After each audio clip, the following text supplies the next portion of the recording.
ईसाई सभी आपस में भाई भाई। हर जगह तीनों रंग आसमान में, सब मिलकर जनगण मन गाओ, इस तिरंगे के सम्मान में। हिंदू मुस्लिम सिख ईसाई सभी आपस में भाई भाई। हर जगह तीनों रंग आसमान में, सब मिलकर जनगण मन गाओ, इस तिरंगे के सम्मान में।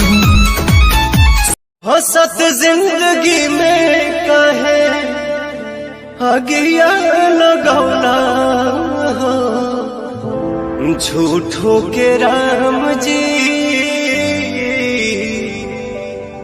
दिल तू बनौला हो। ऊपर से प्रीत के